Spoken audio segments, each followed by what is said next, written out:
Petri Wine brings you Basil Rathbone and Nigel Bruce in the new adventures of Sherlock Holmes.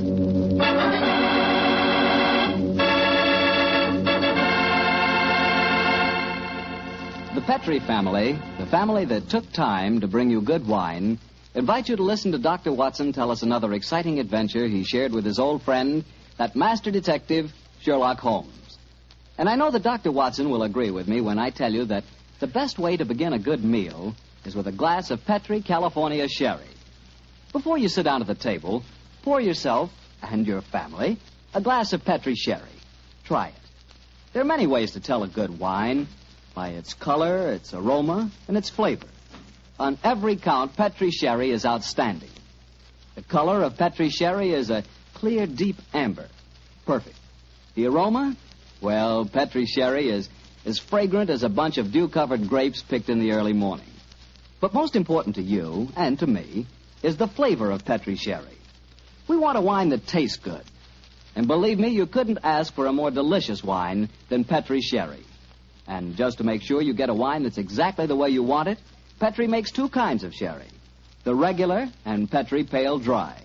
If you're not sure which you like better, why not try them both? Don't buy one, buy two. Just be sure you always buy Petri Sherry.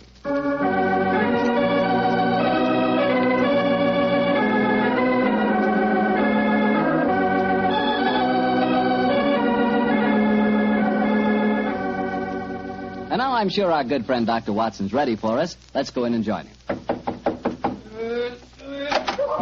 Good evening, Dr. Watson. Good evening, Mr. Bartow. Quiet minute. I don't want it. The dogs seem very chipper tonight, Doctor. Have they been getting into any more trouble lately? Oh, no, my boy. It's been a relatively quiet week for them. One meeting with a dead seal, 2 visits to my neighbor's chickens, and a losing battle today with a cross-eyed Siamese cat. You call that a quiet week, huh? Oh, it is for them, but never mind about the dogs. Draw up your usual chair and make yourself comfortable. You're just in time to join me in a glass of sherry. That'd be very nice, Doctor. Oh, I see you have the old dispatch box out again. Yes, my boy. As the story I'm going to tell you tonight took place in 1887, I thought I'd better refresh my memory on some of the details of the case. But shortly after my marriage, and as I had bought a practice in the Paddington district, I saw very little of my old friend Sherlock Holmes. How was doctoring in those early days? A struggle, my boy, a distinct struggle. Dr. Farquhar, from whom I had bought the practice, had at one time an excellent clientele, but his age, combined with an unfortunate affliction, the that resembles St. Vitus's dance, had very much thinned it. I had confidence, however, in my youth and in my energy, and I was convinced that in a very few years the practice would be as flourishing as ever. But, as I said, I saw very little of Holmes in those days. I guess you were too busy to visit Baker Street, huh, Doctor? Yeah, you guessed quite correctly, Mr. Bartow, quite correctly. Holmes seldom went anywhere himself save on professional business. You can imagine my surprise, therefore, when one day on coming home from a heavy day's work, I found that Holmes had decided to pay us a visit. My wife persuaded him to stay to dinner, and as the three of us sat at the table, the flickering candlelight dancing strange patterns on the walls, felt quite like old times. Holmes was in an unusually gay mood, and I can remember the twinkle in his eye as he turned to my wife and said, "You're a brave woman, Mrs. Watson, to feed an unexpected guest on the maiden night out. I'm extremely grateful. Mrs. Hudson's cooking, though excellent of its kind, lacks variety. Your dinner has been quite a treat." That's a very gracious little speech, Mr. Holmes. Yes, I've never known you to be so observant about food, Holmes. Perhaps the lack of your company, my dear chap, and the consequent lonely meals have made me conscious of Mrs. Hudson's culinary shortcomings. I suppose you're taking John out with you tonight on one of your cases. Oh, no, Mrs. Watson. Though I can understand your suspicions, my visit was purely social. Yeah, let's go into the other room and have a pipe, shall we? Well, don't you think you'd be more comfortable at the club? Miss Olmeria, I believe you want to get rid of us. Oh, no, dear, it's not that. It's just that... Your visitor is due at any moment, and you had counted on the house being empty by now. Why, how on earth did you know that, Mr. Holmes? Past half hour, you've been glancing at the clock with mounting anxiety. I feel sure that If it had not been for my unexpected visit, your good husband would already have been walking towards his club. Yeah, it is my custom to go to the club on Thursdays, but how'd you know? I know your habits, my dear chap. As well, if not better than you do. It's a good thing I'm a bachelor, isn't it, Mrs. Watson? Yes, indeed. A wife will keep no secrets from you, Mr. Holmes, I'm sure. Well, Mary dear, who is your visitor, and what is the secret that you've been hiding? Oh, it's innocent enough, John. As Thursdays is the maid's night out, and you've been going to the club, I've been letting Alicia Wentworth meet her young man here. With me as chaperone, of course. Oh, so that's the mystery. Well, Watson, your club is on the wing, and I'm sure we're dreadfully in the way. Let's stroll to Baker Street, shall we? Well, of course, I'll get my coat. Why didn't you tell me, Mary? Well, I was afraid you might be angry, John. Angry, of course, ma'am. Alicia's such a sweet girl. And Harry Prendergast is a very charming young man. He comes from an excellent family, has a commission in the infantry, and the children are tremendously in love.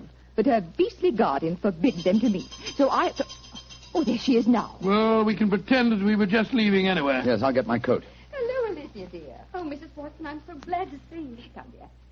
Alicia, this is my husband and Mr. Sherlock Holmes. How do you do, my dear? It's a shame that we have to go now, but my friend and I have some very important business to attend to. Oh, Mr. Sherlock Holmes, the detective, aren't you? Yes, Miss Whitworth. Please don't go, Mr. Holmes. Please don't. I need help so badly. Why, Alicia, what's wrong? You're as white as a ghost. Let's go into the drawing room, shall we? What's troubling you, Miss Wentworth? It's Harry, Captain Prendergast. I don't know exactly what's the matter, but something dreadful has happened to him. Oh, now sit down here beside me, dear. That's it. Miss Wentworth, what reason do you have to suppose that Captain Prendergast is in trouble? I've seen friends of his today. They spoke of him almost as if he were dead, and yet they wouldn't tell me why. And just now I went to his club, and they told me that Captain Prendergast was not a member. But he is a member. He's been a member for years. Oh, what's happened to him? What has happened to him? There, dear. Mr. Holmes will help you. Now, don't you cry. Have you been to the police, Miss Wentworth? No, Doctor. You see, I went to my guardian, but he wouldn't let me go to the police. He said there'd be a scandal.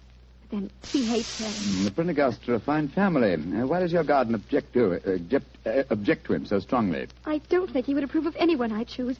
He doesn't want me to get married. Oh, sounds like a positive ogre to me. Who is your guardian, my dear? Colonel Moran. Colonel Sebastian Moran. Indeed. He's a man who has many entries against him in my ledgers, but a man that I've never met.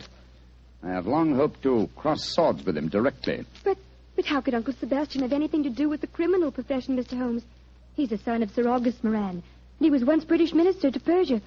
Oh, you must be confusing him with someone else. No, my dear, it's the same man, and furthermore, I'm almost certain that your guardian is the right-hand man of a certain friend of mine whose name also begins with the three letters M-O-R. Good Lord, Moriarty. I have no proof.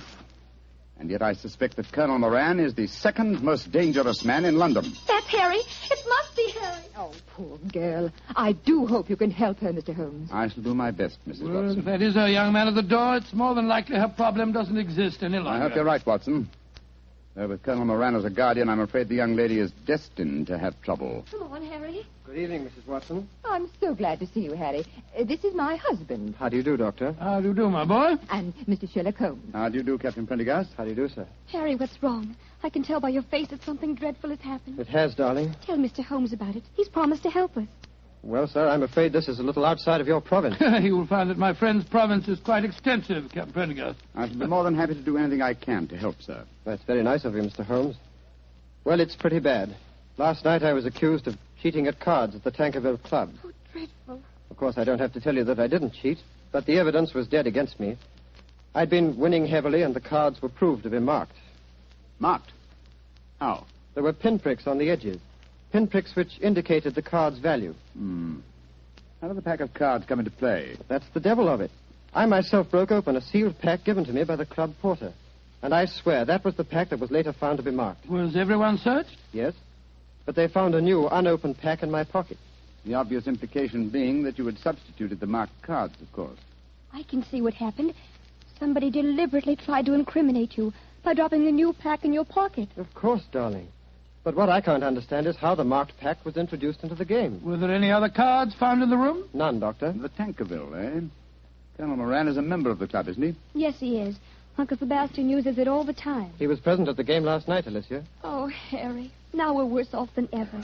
If he thinks you cheated at cards, he'll never let us get married. Now, don't worry, Alicia. I'm sure that Mr. Holmes can find a way out of this. I'm afraid it'll be too late. I couldn't marry you now, Alicia. What do you mean, Harry? But they forced me to resign from the club. That's a bad enough disgrace. But I know there's worse to come. You see, I was expecting my promotion to major any day. Now it'll be a miracle if I'm not cashiered from the regiment. What kind of a life can I offer you? Harry, you're talking absolute nonsense. I think, Captain Prendergast, the next step is obvious. We must remove this apparent stain on your character. But how? Miss Wentworth can stay here with Mrs. Watson. The doctor and I will drive over in a cab with you to the club and see what can be done.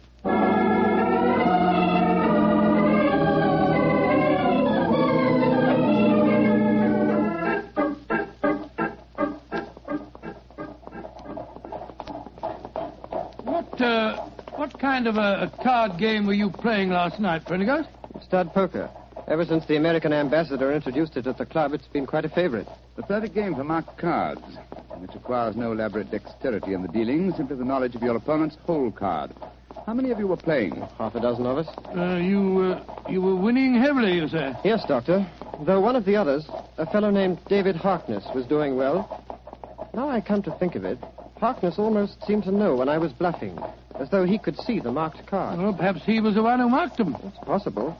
And yet certainly no one could accuse him of tricky dealing. He was so clumsy with his bandaged finger, eh? How did you know he had a bandaged finger, Mr. I'll Holmes? tell you that, Captain Prendergast, when you tell me what's really on your mind. There's a great deal more at stake than a card scandal, isn't there? Yes, there is. I didn't dare to tell Alicia about it. You see, I'm fighting a duel tomorrow. A duel? Lord, with whom? Colonel Moran. Huh? He insulted me last night. He goaded me beyond a man's patience. He taunted me until I couldn't stand it any longer. And so I challenged him. And in so doing, gave him the choice of weapons. Yes, confound it. Of course, he chose revolvers. Moran is a big game hunter of note.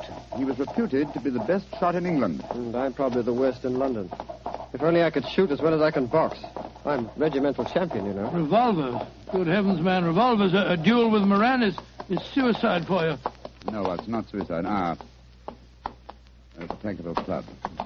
Here, cabby. Keep the change, will you? Oh, blimey. Thank you, Governor. Suicide. No, it's not suicide. This is a carefully laid plan for murder. Pray heaven that we are not too late to avert it.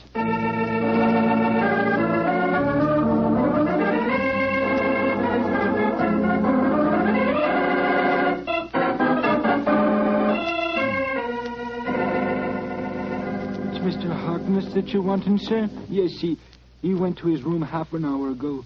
Number 108. Up the main stairs and down the corridor, sir. Thank you. I want you to follow us in precisely 1 minute and bring a sealed pack of the club's playing cards to Mr. Harkness's room. Do you understand? Oh, yes, sir. And thank you.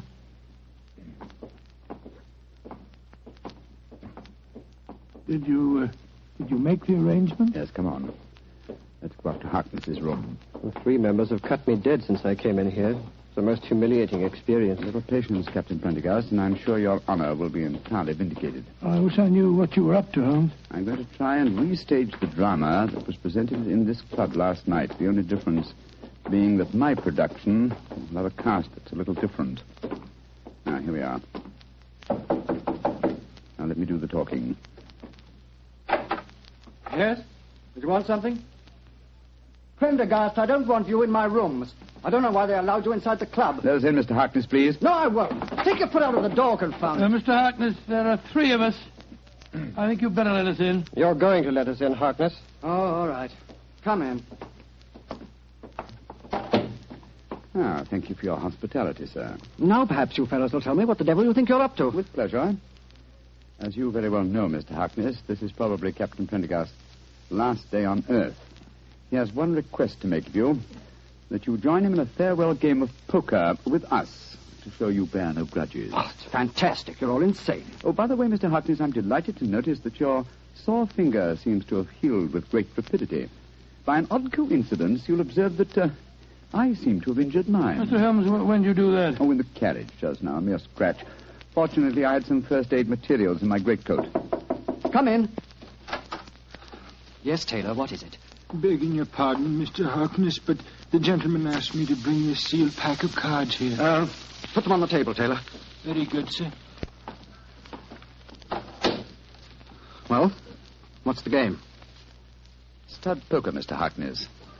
A game with which you're quite familiar, I understand. And the stakes? A man's honor. Possibly another man's freedom. Open the pack, Mr. Harkness, and deal us all a hand. I should think this might be a very unusual game.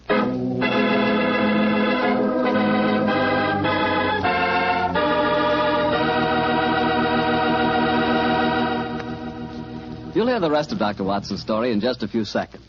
Time for me to explain that Petri California Sherry is not only an ideal wine to serve before dinner, but it's also the perfect wine for almost any occasion. Petri Sherry is fine after dinner, when you're listening to the radio or just sitting around talking. And, of course, you couldn't ask for a finer party wine than Petri Sherry, especially if your party is at cocktail time. If you don't know what wine to buy, you can't go wrong with Petri Sherry. But be sure it's Petri. Look for the letters P-E-T-R-I. They spell the proudest name in the history of American wine. Well, Dr. Watson, that was quite a game of poker you were settling down to. I have a feeling that Sherlock Holmes had an ace or two up his sleeve, didn't he? Well, figuratively, he did, Mr. Bartell, though at the time I must confess that, as usual, I was pretty much in the dark. David Harkness opened the new sealed pack of cards, and the four of us played a hand of poker. It was easy to see that our unwilling host was far from happy. His ferrety eyes darted from one to the other of us as he played our cards. He knew that he was the victim of a conspiracy, and so he was watching every move we made. Finally, as that strange game progressed, Captain Prendergast leaned across the table and said, I think you're bluffing, Harkness. Do you? Well, it'll cost you exactly the limit to find out. How curious are you? By Joe, I think you are bluffing, Harkness. I'll see you. You'd be a fool to, Watson, when he has a straight flush. What do you mean, Holmes? My dear Harkness, the markings are quite apparent, I assure you, to someone who knows what he's looking for. Scott, you mean that these cards are marked too? Examine them for yourself, old chap. They are marked. They're pinpricked, just like they were last night. Well, that's impossible. Harkness broke the seals on the new pack just now. We all saw him do it. He couldn't have switched the pack. And why would I do that, even if I could? I wouldn't try and cheat Mr. Sherlock Holmes, would I? No, Mr. Harkness. I just wanted you to know that I understood the trick. What trick, Mr. Holmes? The same one that was played on you last night, Captain Prendergast. This was a demonstration of how easily a sealed pack of cards may be turned into a marked one by a man with a sore finger. What on earth's a sore finger got to do with it, Holmes? Oh, it's very simple, Watson. A pinhead or a thumbtack hidden under the bandage, a tiny pressure against a card one wishes to mark as it comes into one's hand, and after several deals, hey, presto, a marked pack. Oh, so that's how it was done. You can't prove it, Holmes. You can't prove a thing. You weren't here last night. No, unfortunately, I wasn't, Mr. Harkness. Otherwise, I should have had the great pleasure of exposing your trick at the time. As it is, I shall have to rely on a public confession. You'll never get a confession from me. Possibly not, but I'm sure that you'll be interested to know that I've made quite an extensive study of card sharping. In fact, I've considered giving a little lecture or demonstration here at the club. What are you talking about? This game that we've just played was in the nature of a rehearsal. I should, of course, stress this particular method as being of great local interest. I'm sure most of the gambling members will recall one man who has had unusually bad luck with his fingers. Holmes, you're trying to ruin me. Well, you were willing to see Prendergast ruined. And killed. But a pistol duel with Colonel Moran is almost equivalent to murder. What do you want me to do? From the direction of your glance, Mr. Harkness, I'm certain that you keep a loaded revolver in your desk drawer. That's a very poor solution, I assure you. Why not be a man, write a confession, and sign it? It'll free Captain Prendergast from any stigma, and it'll help to trap the real culprit, Colonel Sebastian Moran. Moran? Where does he come into the picture, Holmes? Mr. Harkness knows, don't you? And I think I know now. Why don't you tell us, Harkness? One thing at a time, Prendergast. I owe it to you to write a confession. I'll do that, rather than face a public exposure in the club, but that's as far as I'll go. If you have any ideas about Moran, go and talk to him yourselves. There's a certain honor, you know. Even among thieves? Thank you for the implication, Mr. Harkness. You have writing materials here? Yes, I have writing materials, Holmes. Splendid. Then while you're telling the truth about last night's episode, we'll call on Colonel Sebastian Moran. Have you any idea where we might find him at this time of night? Yes, I have every idea. You'll find him in the gun room. Thinks he has a duel on his hands tomorrow. In the gun room, eh? Thank you, Mr. Harkness. We'll go and talk to him. You may expect us back within half an hour.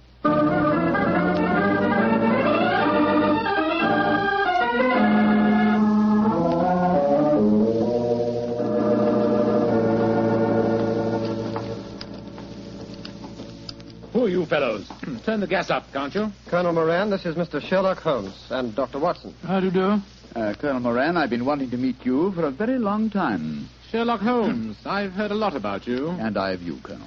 Harry, what are you doing inside the club? Mr. Holmes brought me back. We've just left David Harkness's room. He's writing a confession that he engineered the swindle last night, that he deliberately tried to involve me. So, in that case, I suppose I need oil this revolver no longer. Harkness is a cheat. Dear me, how shocking. Aren't you glad that my name will be cleared in this business? Of course I am. I'm delighted. And you'll apologize for the things that you said last night? Yes, Harry, I'll apologize. But you must realize that this revelation makes no difference to my feelings about your marriage to Alicia. Upon my soul, Colonel Moran, it seems to me that one way... Dr. Watson, I think the name is. Watson, yes, my name's Watson. Dr. Watson, I would suggest that the happiness of my ward is a matter that cannot possibly concern you. Now, look here, sir, I don't want to go... Will you, old chap? Oh, sorry, Holmes. Colonel Moran, I think I may be able to change your mind on the question of your ward's marriage. How very interesting. And what makes you labor under that delusion? Would you care to have it known at the club that you had deliberately planned Captain Prendergast's murder? What in thunder are you talking about? You know, sir, that a revolver duel with you is no duel. It's a cold-blooded killing. Rubbish. I was challenged. Therefore, I had the choice of weapons. Naturally, I chose the weapon with which I was most familiar. And you had the choice for a very good reason, Colonel Moran. You forced Prendergast into a duel because it was the only way you could be certain that he'd never marry your ward. Alicia? What do you know about her? More than you think, sir. She's at my wife's house this very minute. She suspects you of jealousy. I think it's far more likely that the financial aspect of guardianship is involved here. A financial accounting is due upon her marriage, isn't it? That's none of your business. An accounting is due, Mr. Holmes. Alicia told me that herself. Exactly, and the accounts were in no state to undergo scrutiny. The answer is obvious. David Harkness, a card sharp, was in need of money.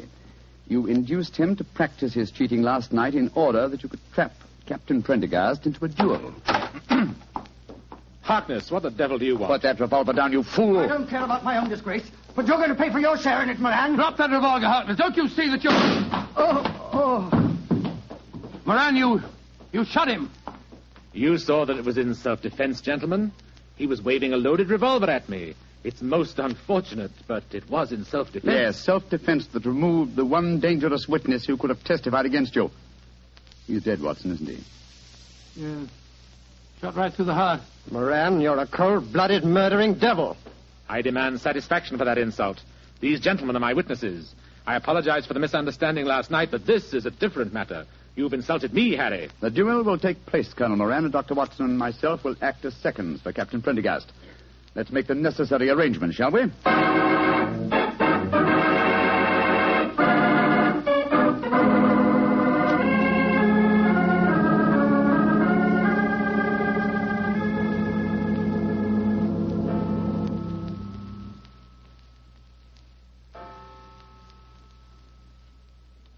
Mrs. Watson, Yes, Alicia, dear. it's 2:00. What can have happened to them? They left here just after 8. Well, if you'd been married to John for any length of time, my dear, you wouldn't worry. When your husband goes out with Sherlock Holmes, you're prepared not to see him for a few days. Mrs. Watson, what are you saying? I haven't got a husband. Oh, now, Alicia, don't glower at me like that. What did you say the time was? It's just after 2, and they left here at 8. What can have happened? Well, I don't know. But Mr. Holmes was with them. So don't worry, my dear. He's frightfully clever. I wouldn't be surprised. There's the front door now. They're back. Oh, dear me. Now I'll have to make cocoa. Harry, darling, what's happened? Oh, lots of things, darling. I'm a member of the Tankerville Club again. I'll probably become a major, and you'll certainly become Mrs. Prendergast before very long. Oh, it all sounds wonderful. What have you two been up to, John? Oh, it's the old story, Mary, dear. Holmes solved the case, and it all ended happily. Happily? My dear Watson, that's hardly the word to use. Harkness is dead, and Colonel Moran is probably in hospital. Please, tell me what happened. Well, your guardian challenged Captain Prendergast to a duel. He overlooked the fact that since he was the challenger, the choice of weapons belonged to his opponent. Perhaps you can guess what that choice was. Boxing gloves. We've just come from the gymnasium at the club, Alicia. I'm afraid I really gave him a thrashing. And a well-deserved one, too. I'm only sorry that I couldn't put him where he belongs, behind prison bars. Oh, Harry. He'll be the laughing stock of London. I'm glad of it. But But that means that he'll never consent to our being married. I disagree, Miss Wentworth. If we keep his secret, and we've hinted that we might, I'm quite certain that he'll withdraw his objections to the marriage, and somehow he'll make up his deficiencies in his guardianship account. Probably by borrowing money from Professor Moriarty. Oh, I think it's all wonderful. But it's well after 2 o'clock in the morning. Let's go into the kitchen, shall we? I'll make some cocoa. Cocoa? Spot of whiskey? Harry, you and Alicia stay here. You probably have some plans to make. Oh, cocoa's not a very exciting drink. Oh, shush, John. Oh, sorry, dear. As soon as the cocoa's ready, we'll call you.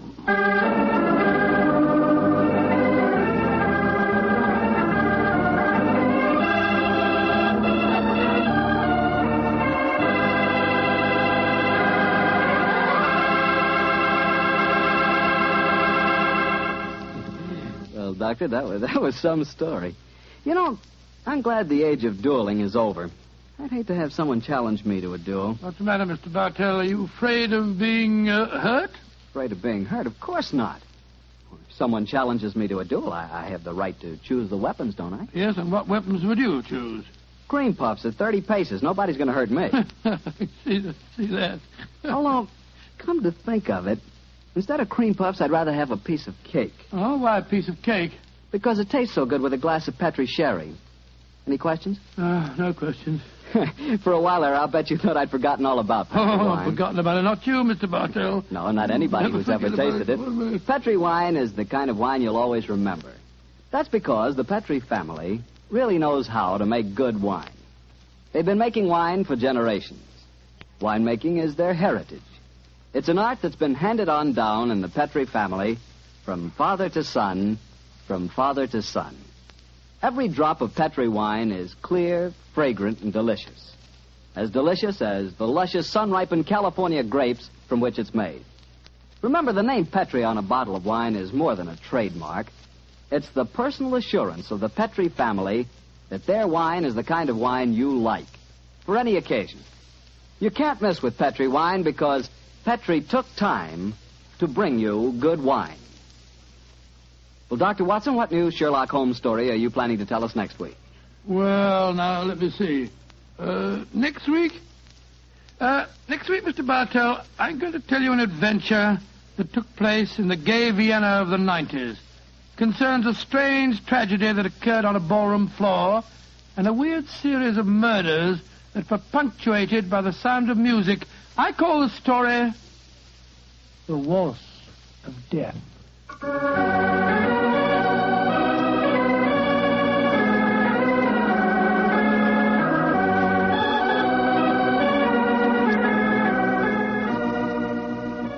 Tonight's Sherlock Holmes adventure was written by Dennis Green and Anthony Boucher and was suggested by an incident in Sir Arthur Conan Doyle's story, The 5 Orange Pips. Music is by Dean Fossler. Mr. Rathbone appears through the courtesy of Metro-Goldwyn-Mayer, and Mr. Bruce through the courtesy of Universal Pictures, where they are now starring in the Sherlock Holmes series.